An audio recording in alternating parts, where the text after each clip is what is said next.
Welcome to Book Talk. I'm Winston. I read good books and I want you to read good books too. Today we're talking about Pocket Quest from DriveThru RPG, the current 2023 year. The theme was space. Bunch of entries. Today we are talking about Lost, the universe of Metaplay.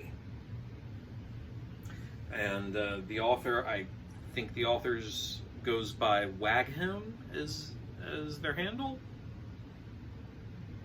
Okay. What do I know? My handle's MindSpike on everything, right? So I saw the description for this and it immediately hooked me. I can't sum it up any better than they already have.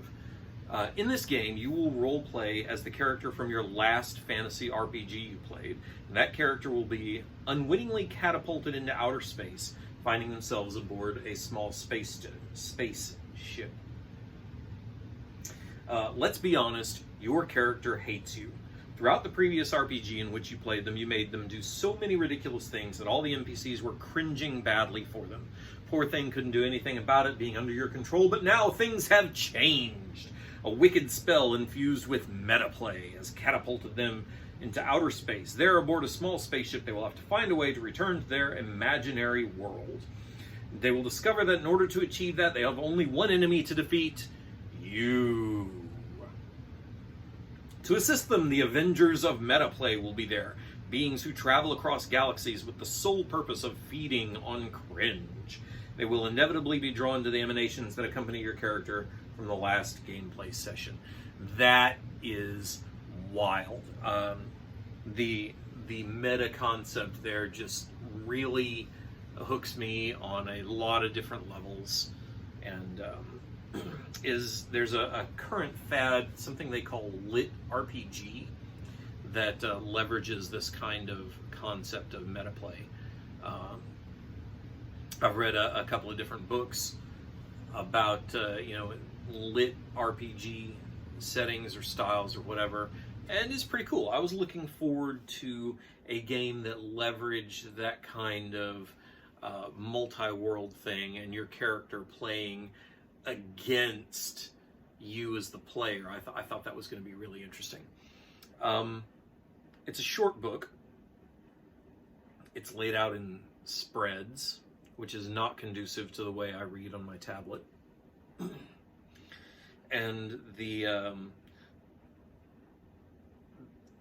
there's some light description in here of how rounds are played, actions that can be done, and how to score, how to prosecute the game and then score at the end.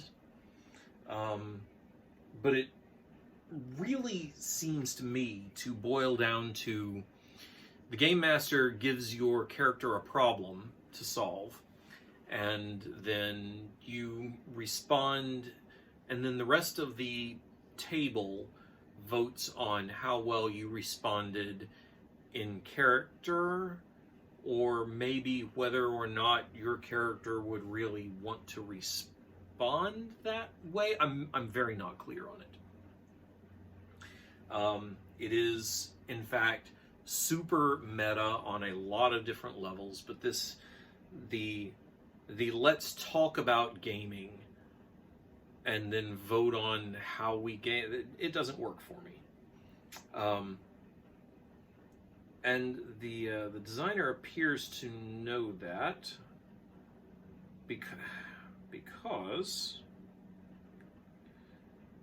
he introduces other modes, different ways to play the game, and then it closes with this paragraph. Use this game as an opportunity to mend friendships that may have been strained by disagreements, to strengthen existing friendships, and even to create new ones.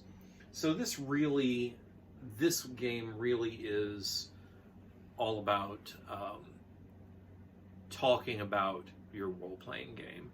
And that's appealing to a certain class of gamer. There are people who find that thing endlessly fascinating. I don't. So while I would totally be down for reading a novel where a character becomes self-aware and has to deal with the Avengers of Metaplay to defeat the player that is controlling their every action, I'm not going to play the game. You might. If so, this is the artwork is pretty. I love the deep blues and things. You can see catch a glimpse of it there, and the logo design is very trippy. And so if this appeals to you, head over to DriveThru RPG, give it a shot. While you're there, check out my stuff. I've got a fair amount of product on. I've got some product on DriveThru RPG, including Starman books on DriveThru Fiction, Opposing Forces on DriveThru RPG, and my own entry on this year's Pocket Quest Scrappers: The Malika Enigma. So check it out. Find a good book. Read it. Stay tuned. There's more book talk to come.